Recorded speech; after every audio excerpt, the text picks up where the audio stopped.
My name is Teale Howie. I'm from Mackay, Queensland, and I just graduated from the Bachelor of Music Theatre in 2015. Hi, my name's Nicotra. I'm 18 and I'm from Sydney, Australia. Toongabbie, represent. I have decided to pursue acting because I just really love storytelling, and anybody who knows me well can attest to the fact that if I have a story to tell, I'm going to tell it. I'm going to tell it with vigour. I never really decided per se to pursue it. It was just always, I just always knew from when I was young and charging my neighbours 50 cents to come in and see my shows in the living room. There's two reasons. I think the first reason would be because it's an art that gets to show other people who they are. And then there's also an element to it where I get to know about who I am more. And I really just love, I love being in films and stuff like that. I think it's really a fun and rewarding experience.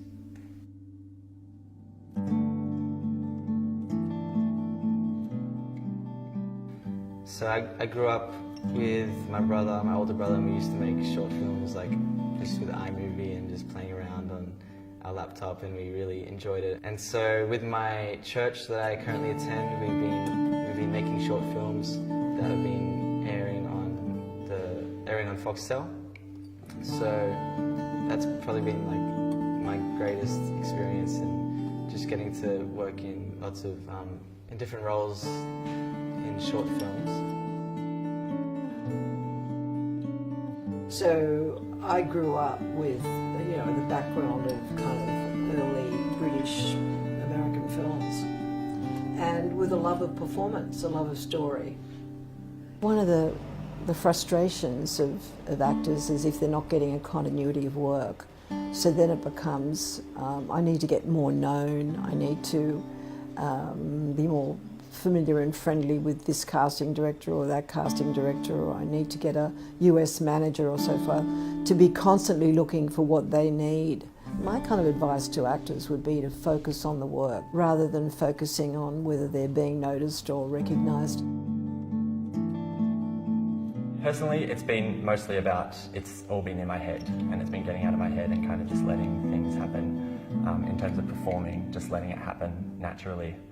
And finding ways to overcome that audition and performance anxiety. I think for me the main obstacle that I need to overcome is, as an actor, you really need to know who you are, and I guess that's something I keep on aiming for, to know more about myself so I can portray different types of roles and different types of characters.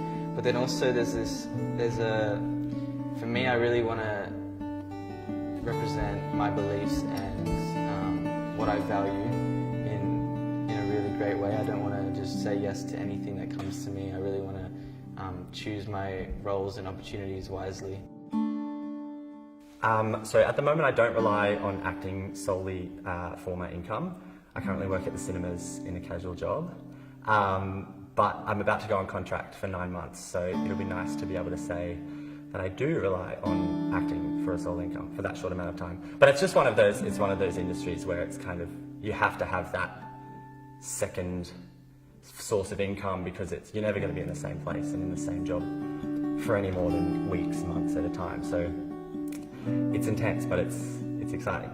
I think as long as people are fulfilled, they find a way to make it work. We're mostly all addicted to the industry, addicted to storytelling and performance.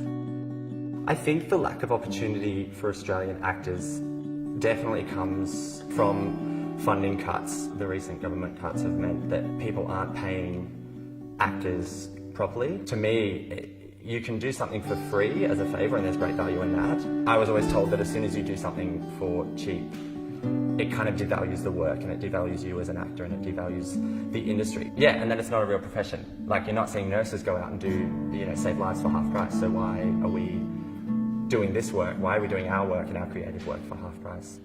It's just awful, the cuts to the arts, the cuts to the ABC, the cuts to government, Screen Australia and so forth. Everyone's scrambling for the money that's there, particularly the producers. The upside of that is that, it makes people get more inventive. They're in lots of young people now writing material, they're producing webinars, they're making short films that get noticed. I don't think it's wise for the human spirit to be overtaken by that, even though it is, at first glance, extremely disappointing and disillusioning, and also not really believing in what we have here. So, yeah, it makes it hard. I believe to be a successful actor, you really need to have integrity and to have honesty and to be driven by why you want to be an actor. I think a lot of people try and just get into acting for the limelight. They don't really understand why they want to do it, and that might cause them to stop growing, and that's when people cease to expand in their talent. Yes, I think moving to certain locations to an extent definitely helps with luck and opportunity and opening doors. It obviously opens a lot more doors for myself living in Sydney than living in small town Mackay.